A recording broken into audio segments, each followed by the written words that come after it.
Foxe's Book of Martyrs. Rise and Progress of the Protestant Religion in Ireland. With an account of the barbarous massacre of 1641. The gloom of popery had overshadowed Ireland from its first establishment there until the reign of Henry VIII, when the rays of the gospel began to dispel the darkness, and afford that light which until then had been unknown in that island.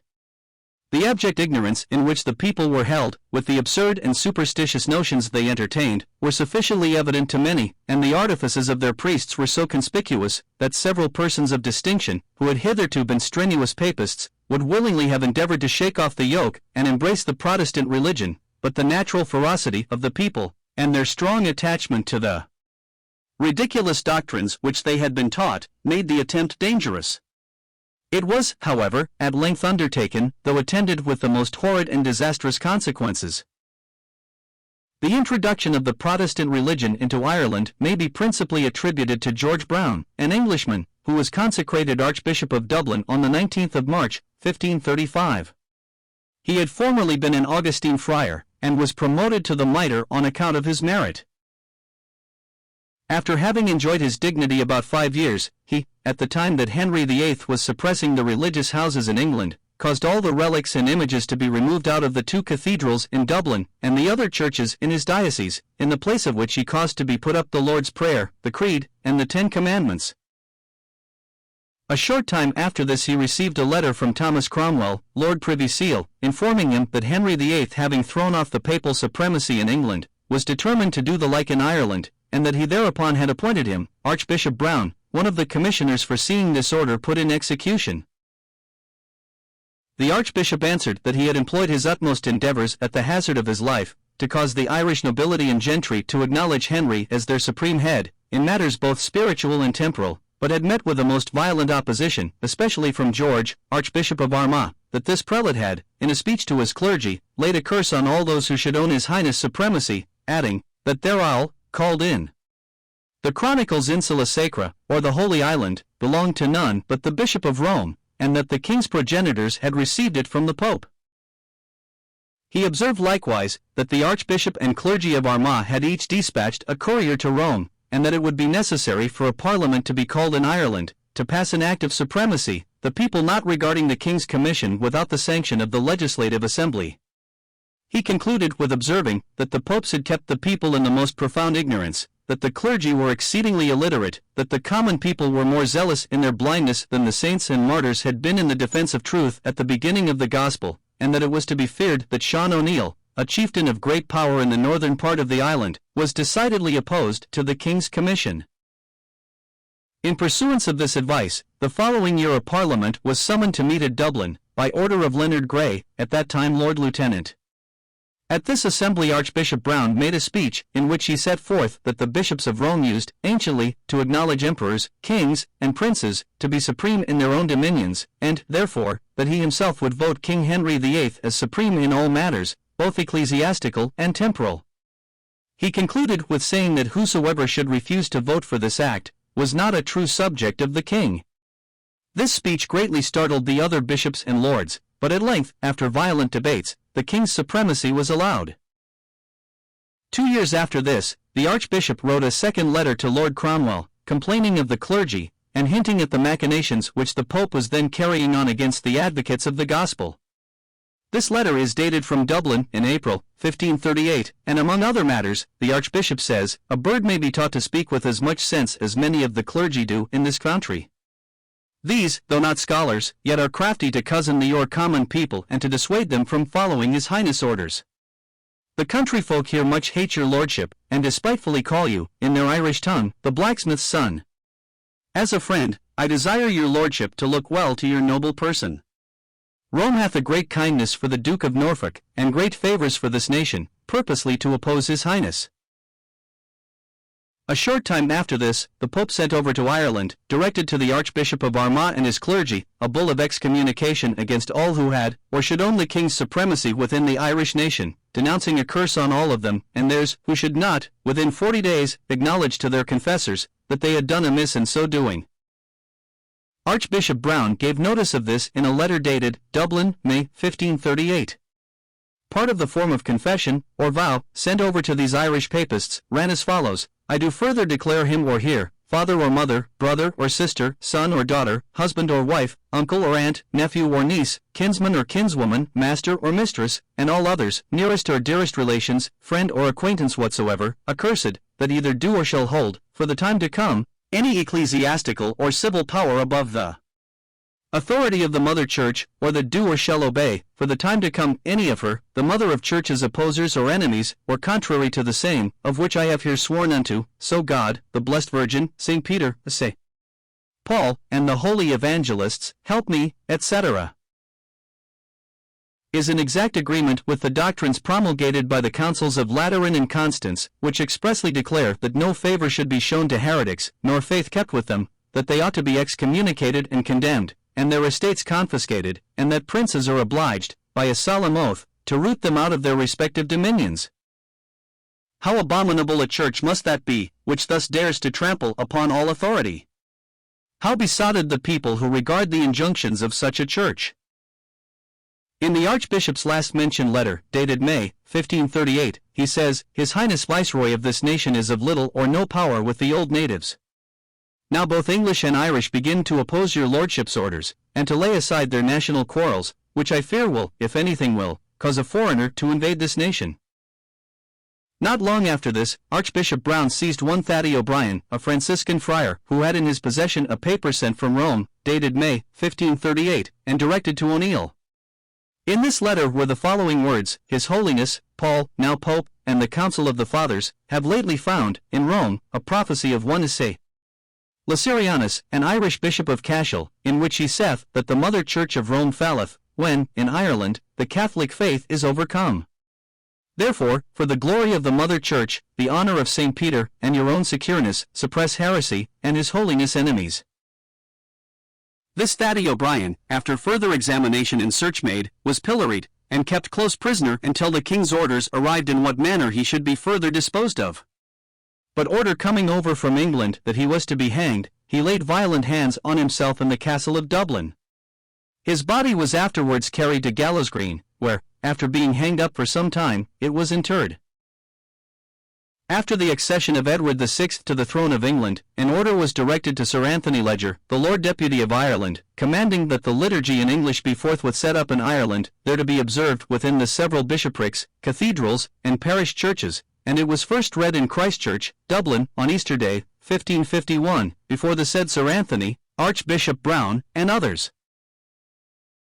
Part of the royal order for this purpose was as follows: whereas, our gracious father, King Henry VIII, taking into consideration the bondage and heavy yoke that his true and faithful subjects sustained, under the jurisdiction of the Bishop of Rome, how several fabulous stories and lying wonders misled our subjects, dispensing with the sins of our nations, by their indulgences and pardons, for gain, purposely to cherish all evil vices, as robberies, rebellions, thefts, whoredoms, blasphemy, idolatry, etc. Our gracious father hereupon dissolved all priories, monasteries, abbeys, and other pretended religious houses, as being but nurseries for vice or luxury, more than for sacred learning, etc.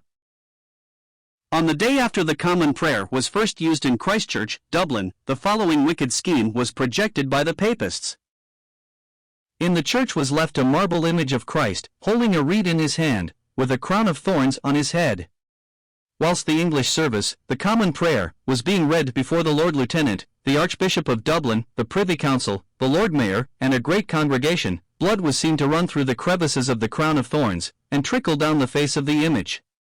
On this, some of the contrivers of the imposture cried aloud, "See how our Saviour's image sweats blood." But it must necessarily do this, since heresy is come into the church. Immediately many of the lower order of people, indeed the vulgar of all ranks, were terrified at the sight of so miraculous and undeniable an evidence of the divine displeasure. They hastened from the church, convinced that the doctrines of Protestantism emanated from an infernal source, and that salvation was only to be found in the bosom of their own infallible church. This incident, however ludicrous it may appear to the enlightened reader, had great influence over the minds of the ignorant Irish, and answered the ends of the impudent impostors who contrived it, so far as to check the progress of the Reformed religion in Ireland very materially. Many persons could not resist the conviction that there were many errors and corruptions in the Romish Church, but they were awed into silence by this pretended manifestation of divine wrath, which was magnified beyond measure by the bigoted and interested priesthood. We have very few particulars as to the state of religion in Ireland during the remaining portion of the reign of Edward VI and the greater part of that of Mary. Towards the conclusion of the barbarous sway of that relentless bigot, she attempted to extend her inhuman persecutions to this island, but her diabolical intentions were happily frustrated in the following providential manner, the particulars of which are related by historians of good authority. Mary had appointed Dr. Pole, an agent of the bloodthirsty Bonner, one of the commissioners for carrying her barbarous intentions into effect. He having arrived at Chester with his commission, the mayor of that city, being a papist, waited upon him, when the doctor, taking out of his cloak-bag a leathern case, said to him, "Here is a commission that shall lash the heretics of Ireland." The good woman of the house, being a Protestant, and having a brother in Dublin, named John Edmonds, was greatly troubled at what she heard. But watching her opportunity, whilst the mayor was taking his leave, and the doctor politely accompanying him downstairs, she opened the box, took out the commission, and in its stead laid a sheet of paper, with a pack of cards, and the knave of clubs at top.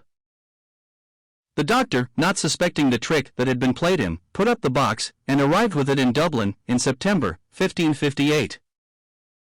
Anxious to accomplish the intentions of his pious mistress, he immediately waited upon Lord Fitzwalter, at that time Viceroy, and presented the box to him, which being opened, nothing was found in it but a pack of cards. This startling all the persons present, his lordship said, "We must procure another commission, and in the meantime let us shuffle the cards." Dr. Pole, however, would have directly returned to England to get another commission, but waiting for a favorable wind, news arrived that Queen Mary was dead, and by this means the Protestants escaped a most cruel persecution. The above relation, as we before observed, is confirmed by historians of the greatest credit, who add, that Queen Elizabeth settled a pension of £40 per annum upon the above-mentioned Elizabeth Edmonds, for having thus saved the lives of her Protestant subjects.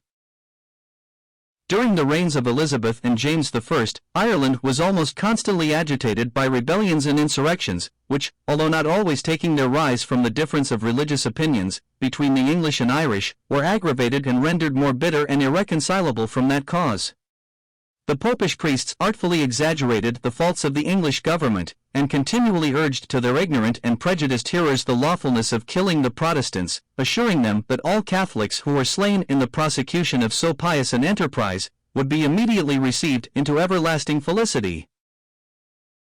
The naturally ungovernable dispositions of the Irish, acted upon by these designing men, drove them into continual acts of barbarous and unjustifiable violence, and it must be confessed that the unsettled and arbitrary nature of the authority exercised by the English governors was but little calculated to gain their affections.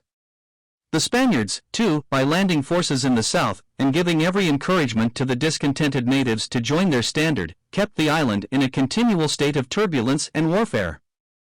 In 1601, they disembarked a body of 4,000 men at Kinsale, and commenced what they called the Holy War for the preservation of the faith in Ireland. They were assisted by great numbers of the Irish, but were at length totally defeated by the deputy, Lord Mountjoy, and his officers. This closed the transactions of Elizabeth's reign with respect to Ireland. An interval of apparent tranquility followed, but the popish priesthood, ever restless and designing, sought to undermine by secret machinations that government and that faith which they durst no longer openly attack.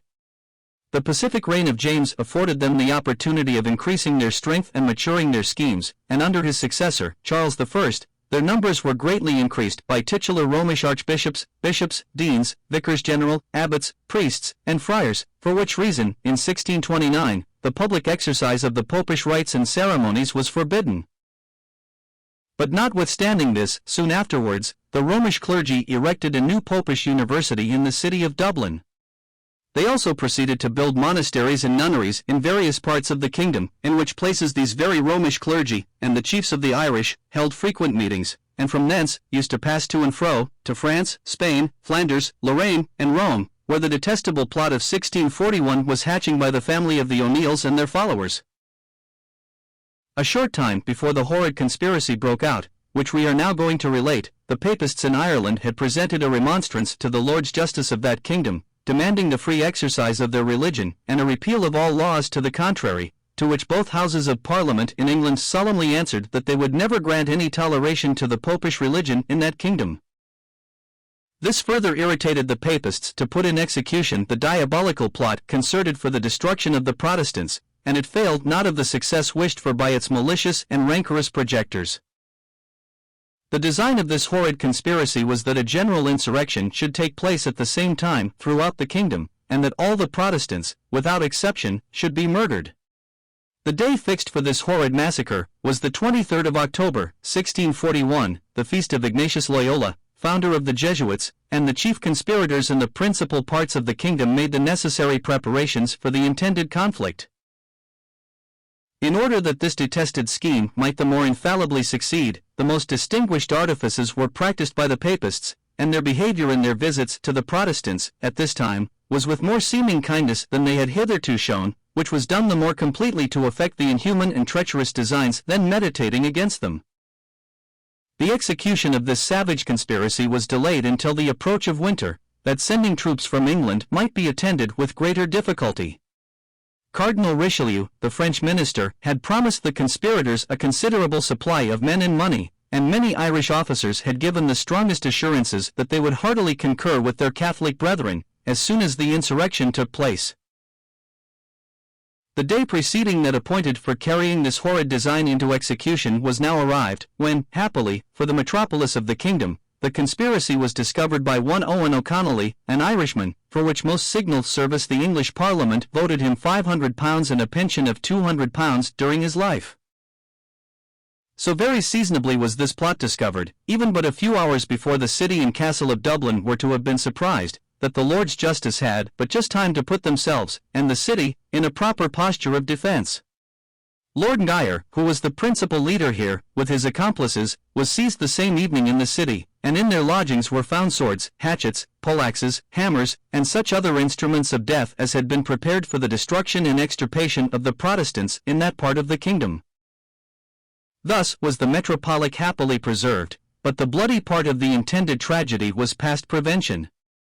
The conspirators were in arms all over the kingdom early in the morning of the day appointed, and every Protestant who fell in their way was immediately murdered. No age, no sex, no condition was spared. The wife weeping for her butchered husband, and embracing her helpless children, was pierced with them, and perished by the same stroke. The old, the young, the vigorous, and the infirm underwent the same fate, and were blended in one common ruin. In vain did flight save from the first assault. Destruction was everywhere let loose, and met the hunted victims at every turn. In vain was recourse had to relations, to companions, to friends, all connections were dissolved, and death was dealt by that hand from which protection was implored and expected. Without provocation, without opposition, the astonished English, living in profound peace, and, as they thought, full security, were massacred by their nearest neighbors, with whom they had long maintained a continued intercourse of kindness and good offices. Nay, even death was the slightest punishment inflicted by these monsters in human form. All the tortures which wanton cruelty could invent, all the lingering pains of body, the anguish of mind, the agonies of despair, could not satiate revenge excited without injury, and cruelly derived from no just cause whatever. Depraved nature, even perverted religion, though encouraged by the utmost license, cannot reach to a greater pitch of ferocity than appeared in these merciless barbarians. Even the weaker sex themselves, naturally tender to their own sufferings, and compassionate to those of others, have emulated their robust companions in the practice of every cruelty. The very children, taught by example and encouraged by the exhortation of their parents, dealt their feeble blows on the dead carcasses of the defenseless children of the English. Nor was the avarice of the Irish sufficient to produce the least restraint on their cruelty. Such was their frenzy, that the cattle they had seized, and by rapine had made their own, were, because they bore the name of English, wantonly slaughtered, or, when covered with wounds, turned loose into the woods, there to perish by slow and lingering torments. The commodious habitations of the planters were laid in ashes, or levelled with the ground.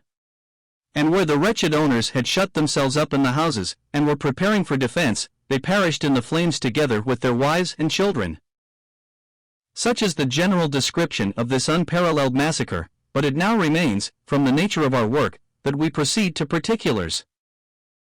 The bigoted and merciless Papists had no sooner begun to imbrue their hands in blood than they repeated the horrid tragedy day after day, and the Protestants in all parts of the kingdom fell victims to their fury by deaths of the most unheard of cruelty.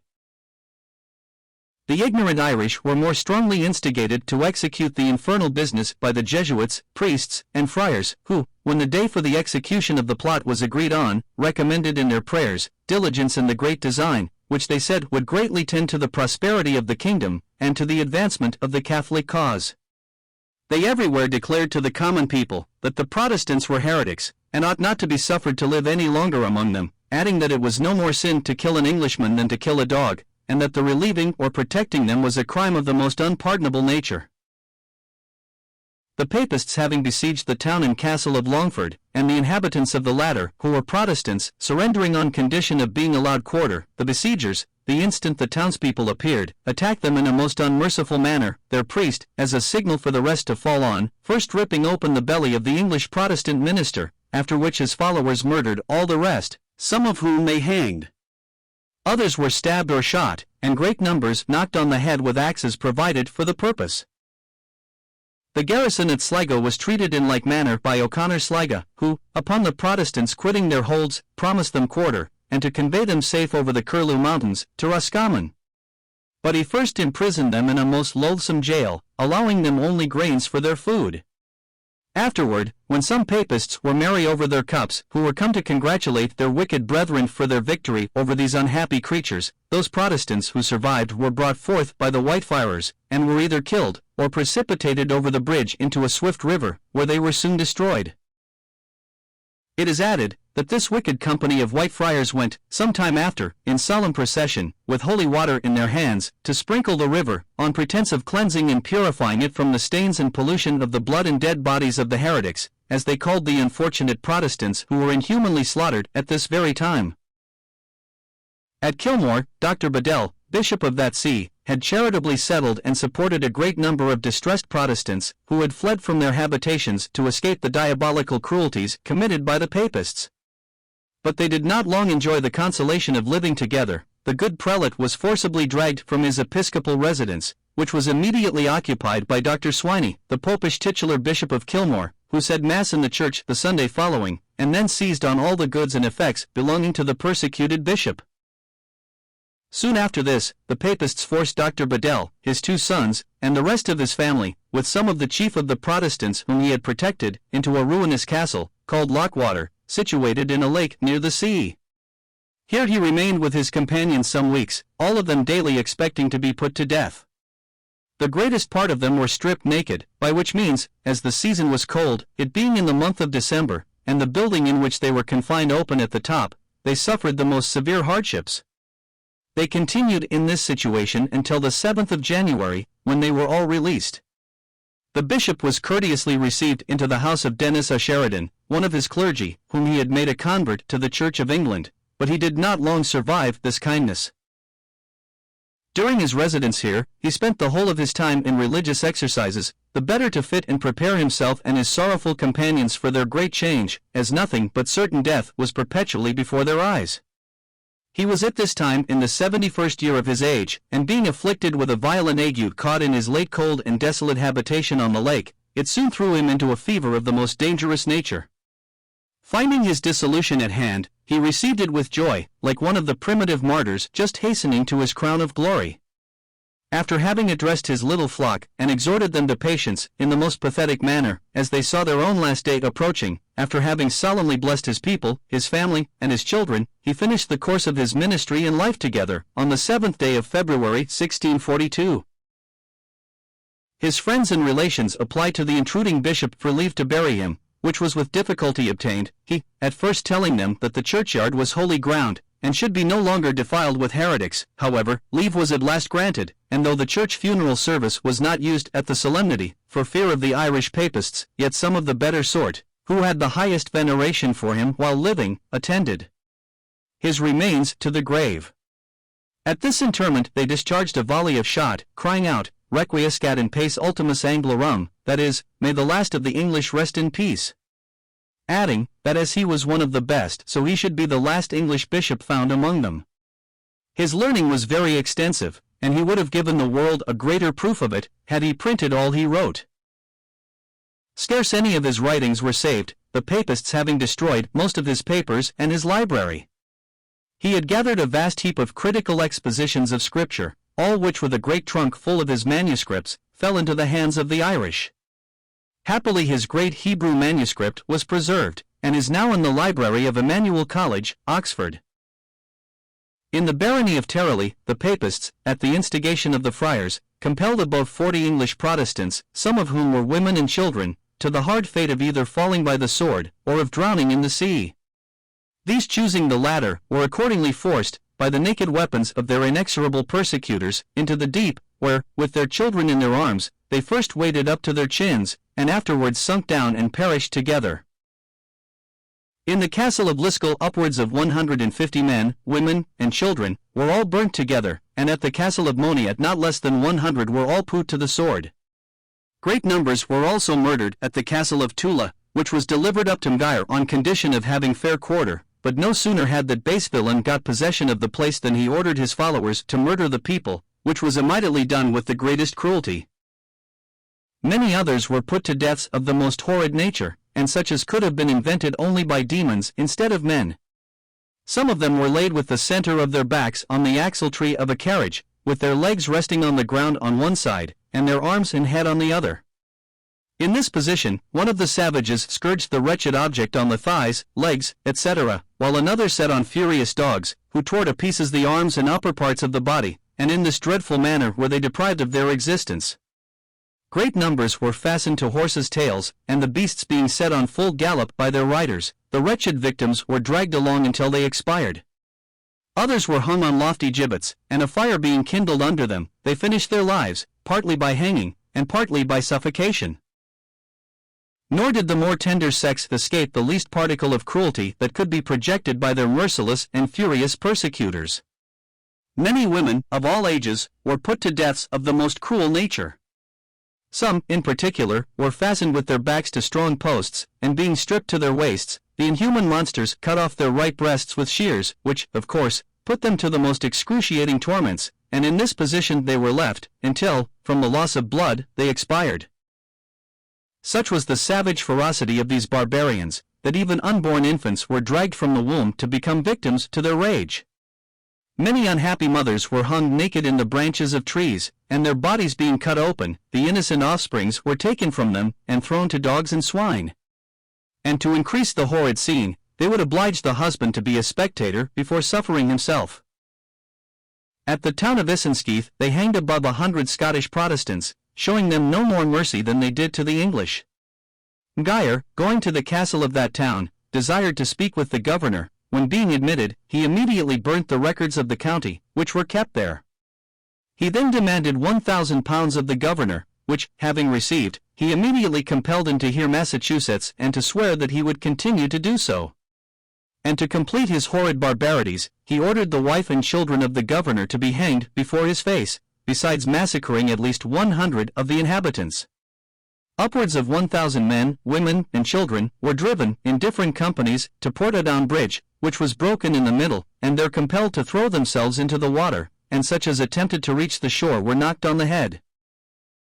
In the same part of the country, at least 4,000 persons were drowned in different places.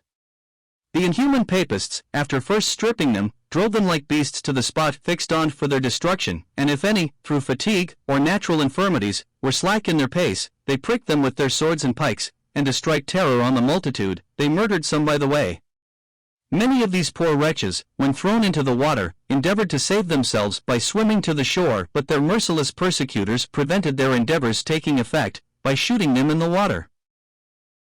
In one place 140 English, after being driven for many miles stark naked, and in the most severe weather, were all murdered on the same spot, some being hanged, others burnt, some shot, and many of them buried alive, and so cruel were their tormentors that they would not suffer them to pray before they robbed them of their miserable existence. Other companies they took under pretence of safe conduct, who, from that consideration, proceeded cheerfully on their journey, but when the treacherous Papists had got them to a convenient spot, they butchered them all in the most cruel manner. 115 men, women, and children were conducted, by order of Sir Philip O'Neill, to Portadown Bridge, where they were all forced into the river, and drowned. One woman, named Campbell, finding no probability of escaping, suddenly clasped one of the chief of the Papists in her arms, and held him so fast that they were both drowned together. In Killyman they massacred 48 families, among whom 22 were burnt together in one house. The rest were either hanged, shot, or drowned. In Kilmore, the inhabitants, which consisted of about 200 families, all fell victims to their rage. Some of them sat in the stocks until they confessed where their money was, after which they put them to death. The whole county was one common scene of butchery, and many thousands perished, in a short time, by sword, famine, fire, water, and others the most cruel deaths that rage and malice could invent. These bloody villains showed so much favor to some as to dispatch them immediately, but they would by no means suffer them to pray. Others they imprisoned in filthy dungeons, putting heavy bolts on their legs, and keeping them there until they were starved to death. At Cassel they put all the Protestants into a loathsome dungeon, where they kept them together, for several weeks, in the greatest misery. At length they were released, when some of them were barbarously mangled, and left on the highways to perish at leisure, others were hanged, and some were buried in the ground upright, with their heads above the earth, and the Papists, to increase their misery, treating them with derision during their sufferings. In the county of Antrim they murdered 954 Protestants in one morning, and afterwards about 1,200 more in that county. At a town called Lisnagary, they forced 24 Protestants into a house, and then setting fire to it, burned them together, counterfeiting their outcries in derision to the others. Among other acts of cruelty they took 2 children belonging to an English woman, and dashed out their brains before her face, after which they threw the mother into a river, and she was drowned. They served many other children in the like manner, to the great affliction of their parents, and the disgrace of human nature. In Kilkenny all the Protestants, without exception, were put to death, and some of them in so cruel a manner, as, perhaps, was never before thought of. They beat an Englishwoman with such savage barbarity, that she had scarce a whole bone left, after which they threw her into a ditch, but not satisfied with this, they took her child, a girl about 6 years of age, and after ripping up its belly, threw it to its mother, there to languish until it perished. They forced one man to go to Mass, after which they ripped open his body, and in that manner left him. They sawed another asunder, cut the throat of his wife, and after having dashed out the brains of their child, an infant, threw it to the swine, who greedily devoured it. After committing these, and several other horrid cruelties, they took the heads of 7 Protestants, and among them that of a pious minister, all of which they fixed up at the market cross. They put a gag into the minister's mouth, then slit his cheeks to his ears, and laying a leaf of a Bible before it, bid him preach, for his mouth was wide enough. They did several other things by way of derision, and expressed the greatest satisfaction at having thus murdered and exposed the unhappy Protestants. It is impossible to conceive the pleasure these monsters took in exercising their cruelty, and to increase the misery of those who fell into their hands. When they butchered them they would say, "Your soul to the devil." One of these miscreants would come into a house with his hands imbued in blood, and boast that it was English blood, and that his sword had pricked the white skins of the Protestants, even to the hilt. When any one of them had killed a Protestant, others would come and receive a gratification in cutting and mangling the body, after which they left it exposed to be devoured by dogs, and when they had slain a number of them they would boast that the devil was beholden to them for sending so many souls to hell. But it is no wonder they should thus treat the innocent Christians, when they hesitated not to commit blasphemy against God and His most holy word. In one place they burnt 2 Protestant Bibles, and then said they had burnt hellfire. In the church at Powerscourt they burnt the pulpit, pews, chests, and Bibles belonging to it. They took other Bibles, and after wetting them with dirty water, dashed them in the faces of the Protestants, saying, "We know you love a good lesson, here is an excellent one for you, come tomorrow, and you shall have as good a sermon as this." Some of the Protestants they dragged by the hair of their heads into the church, where they stripped and whipped them in the most cruel manner, telling them, at the same time, that if they came tomorrow, they should hear the like sermon. In Munster they put to death several ministers in the most shocking manner. One, in particular, they stripped stark naked, and driving him before them, pricked him with swords and darts until he fell down, and expired. In some places they plucked out the eyes, and cut off the hands of the Protestants, and in that manner turned them into the fields, there to wander out their miserable existence. They obliged many young men to force their aged parents to a river, where they were drowned, wives to assist in hanging their husbands, and mothers to cut the throats of their children. In one place they compelled a young man to kill his father, and then immediately hanged him. In another they forced a woman to kill her husband, then obliged the son to kill her, and afterward shot him through the head. At a place called Glaslow, a popish priest, with some others, prevailed on 40 Protestants to be reconciled to the Church of Rome. They had no sooner done this than they told them they were in good faith, and that they would prevent their falling from it, and turning heretics, by sending them out of the world, which they did by immediately cutting their throats. In the county of Tipperary, upwards of 30 Protestants, men, women, and children, fell into the hands of the Papists, who, after stripping them naked, murdered them with stones, poleaxes, swords, and other weapons. In the county of Mayo, about 60 Protestants, 15 of whom were ministers, were, upon covenant, to be safely conducted to Galway, by one Edmund Burke and his soldiers, but that inhuman monster by the way drew his sword, as an intimation of his design to the rest, who immediately followed his example, and murdered the whole, some of whom they stabbed, others were run through the body with pikes, and several were drowned. In Queen's County great numbers of Protestants were put to the most shocking deaths. 50 or 60 were placed together in one house, which being set on fire, they all perished in the flames. Many were stripped naked, and being fastened to horses by ropes placed round their middles, were dragged through bogs until they expired. Some were hung by the feet to tenterhooks driven into poles, and in that wretched posture left until they perished. Others were fastened to the trunk of a tree, with a branch at top. Over this branch hung one arm, which principally supported the weight of the body, and one of the legs was turned up, and fastened to the trunk, while the other hung straight. In this dreadful and uneasy posture did they remain as long as life would permit, pleasing spectacles to their bloodthirsty persecutors. At Clowns 17 men were buried alive, and an Englishman, his wife, 5 children, and a servant maid, were all hanged together, and afterward thrown into a ditch. They hung many by the arms to branches of trees, with a weight to their feet, and others by the middle, in which posture they left them until they expired. Several were hanged on windmills, and before they were half dead, the barbarians cut them in pieces with their swords. Others, both men, women, and children, they cut and hacked in various parts of their bodies, and left them wallowing in their blood to perish where they fell. One poor woman they hanged on a gibbet, with her child, an infant about a 12-month-old, the latter of whom was hanged by the neck with the hair of its mother's head, and in that manner finished its short but miserable existence. In the county of Tyrone no less than 300 Protestants were drowned in one day, and many others were hanged, burned, and otherwise put to death. Dr. Maxwell, rector of Tyrone, lived at this time near Armagh, and suffered greatly from these merciless savages. This person, in his examination, taken upon oath before the king's commissioners, declared that the Irish Papists owned to him that they, at several times, had destroyed, in one place, 12,000 Protestants, whom they inhumanly slaughtered at Glenwood, in their flight from the county of Armagh. As the river band was not fordable, and the bridge broken down, the Irish forced thither at different times a great number of unarmed, defenceless Protestants, and with pikes and swords violently thrust about 1,000 into the river, where they miserably perished. Nor did the cathedral of Armagh escape the fury of those barbarians, it being maliciously set on fire by their leaders, and burnt to the ground. And to extirpate, if possible, the very race of those unhappy Protestants who lived in or near Armagh, the Irish first burnt all their houses, and then gathered together many hundreds of those innocent people, young and old, on pretence of allowing them a guard and safe conduct to Coleraine, when they treacherously fell on them by the way, and inhumanly murdered them.